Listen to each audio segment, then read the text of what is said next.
A few years ago, I was at a pretty low point in my life. I was waking up really late in the day. I was going to bed super late in the day. I wasn't really getting anywhere. And I wasn't alone in this. I mean, there's a lot of guys who are super young, like, 15, 16, 17, 18, who just feel like really directionless. And I was in that exact same position, but it wasn't until a few years ago when I stumbled across self-improvement. And self-improvement has been the single biggest kind of factor in my life that's changed, that's just enabled me to feel so much better, so much healthier, happier, and be so much more productive. And in this video, I just wanted to teach you guys about 5 kind of lessons from people that I've learned from, like Hamza and Iman Gadzi. These 5 lessons genuinely changed my life. I'm going to teach you guys them today, and hopefully it can help you fast lane your self-improvement journey.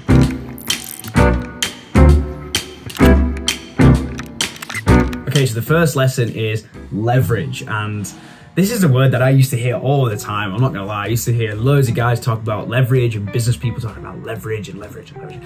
What the fuck is leverage? And there's a really good analogy that I like that really helped me understand it really easily. So think of farming back in like the 1800s, right? People would go out onto the fields manually and have the sickle, the farming equipment, and they would chop down all the crops to harvest them, and it would, maybe take one guy 2 days to kind of cut down an entire field, right? But then the tractor was invented, and that same one person, for the same amount of time, right, 2 days, could harvest 6 fields, right? So he's gone from harvesting 1 whole field in 2 days to harvesting 6 fields in 2 days. The same amount of time has been put in by that person, but because he's in a tractor, he's been able to do way more fields because the tractor's way more efficient. So essentially, to get more leverage, higher leverage, you need to put less in to get more out, right? The less you put in and the more you get out, that's higher leverage. So learn what leverage is. This is one of the biggest lessons I learned, is just learn what leverage is, understand it, and think about everything that you do in your life, everything that you're about to dedicate some time to, every single task, every single gym workout. Just think, what is the highest leverage thing I can do right now? So for me, as a YouTuber or someone who's wanting to become a full-time YouTuber, the highest leverage task for me to do for the time that I put in is recording videos, right? So it might take me 2-3 hours to record maybe 4 or 5 videos, and that is gonna give me the highest leverage by far, right? Recording the video is the biggest. 80% of the work on YouTube is recording the video, and for that same amount of time, I could like edit 1 video, and like 3 or 4 hours, I could edit maybe 2 videos. So that is less leverage, right? Editing is less leverage than the actual filming the videos. So learn about leverage, understand for your business and your thing, what is the highest leverage, what's the biggest lever that you can pull that's going to generate the biggest outcome for the same amount of time.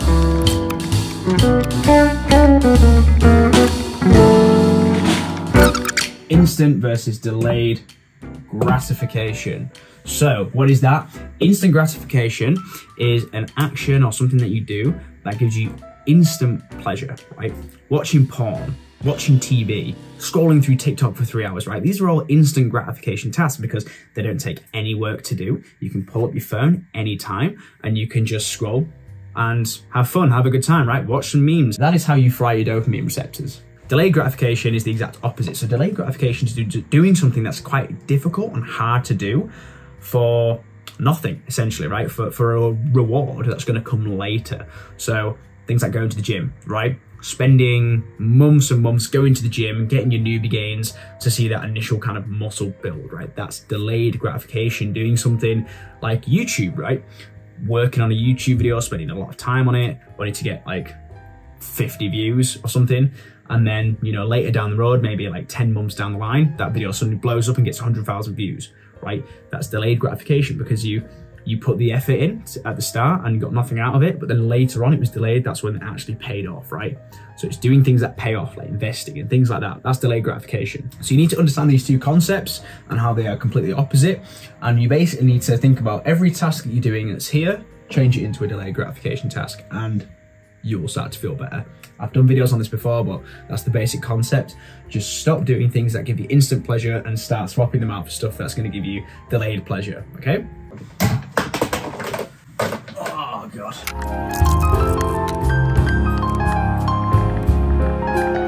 Okay, lesson number 3 is you are what you eat. So this is kind of a well-known phrase, right? Everyone knows the phrase, oh, you are what you eat. There's a lot more truth behind this phrase than I think a lot of people give it credit for. This is one of the biggest lessons I ever learned, because once I actually understood this, and I understood that sugar is bad because it makes you feel bad. It gives you brain fog. Eating lots of healthy fats is actually really good. You know, once I understood like nutrition properly, and I understood that just if you boil it all down to basic principles, you are what you eat. If you're eating shit food, you'll feel shit.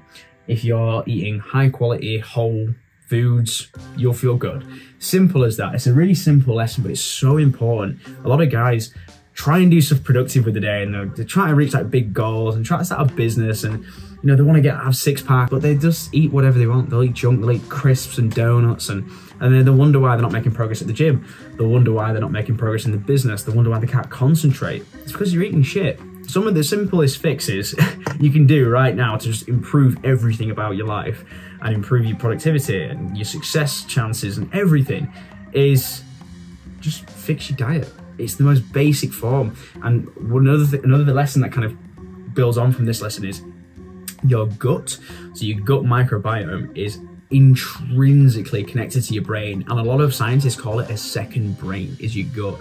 So if you have good gut health and you are eating clean, healthy foods and try and eat some fermented food as well to really help your gut, that is going to hugely impact your brain and make you feel so much better. So sort your diet out. You are what you eat, okay?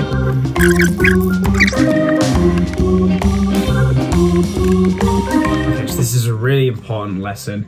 Discipline is a skill and not a trait.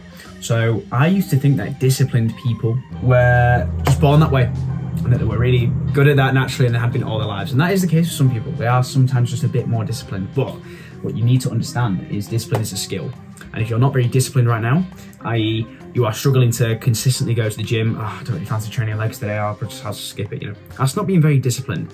And discipline is a skill that you need to practice. And it starts out with progressive overloading, the same as you would at the gym. Make your bed. Is your bed consistently messy? Is your bin consistently full of rubbish and just piles up and overflows? Is your chair piling up with dirty clothes that need to go into the wash? Is your room a mess? Is these kind of little things, these are all tiny little tasks that you may think that you're above, and you may think it's insignificant, that's below me, I've got bigger plans and that kind of shit. These are all little things that actually genuinely train your skill of discipline, and will translate up through you becoming more consistent at the gym, more consistent at doing the work, more consistent at sending out outreach emails, more consistent at joining client meetings, more consistent at, and it'll just tailor up through your life. And you know, sorting out the little things first, and you train discipline as a skill, you will become more disciplined in all domains of life, and that is going to be absolutely essential if you want to basically get anywhere in life. You need to be disciplined. You need to learn to do hard shit when you don't want to do it, and you need to learn loving doing hard stuff, right? You need to have the ability to like doing hard things, right?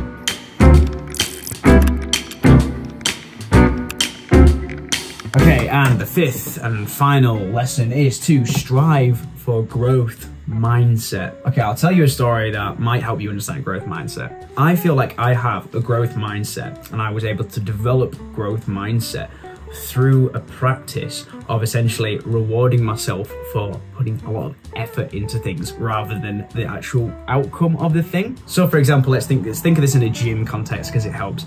When I first started out at the gym, I didn't worry too much about how much weight I was gaining or how I looked in the mirror, and I was just starting out and learning the ropes. I didn't really reward myself or was proud of myself for the way that I was looking and the way I was developing. That wasn't the goal. I actually, from the very beginning, decided that I was going to reward myself and be proud of myself just for showing up, just for putting the effort in, putting the work in, even if I wasn't maybe making as much progress as I could or doing things as optimal as I could. I was just rewarding myself for the effort, right? Rather than thinking, oh, I'm not very good at the gym, I'm not as big as Chris Bum said. That's growth mindset, and that's kind of how I developed it. Just reward yourself for actually growing and having this like intrinsic belief that you can learn anything you want, that anything you put your mind to, you can learn because you reward yourself on effort and you can do it. Right guys, there were the 5 kind of key lessons that I think should just fast track your self-improvement journey and really get you onto a really good course. And yeah, hopefully you got some value out of this video. I hope it helped in any way. Just improve yourself by 1% every day, guys, and I'll see you in the next one.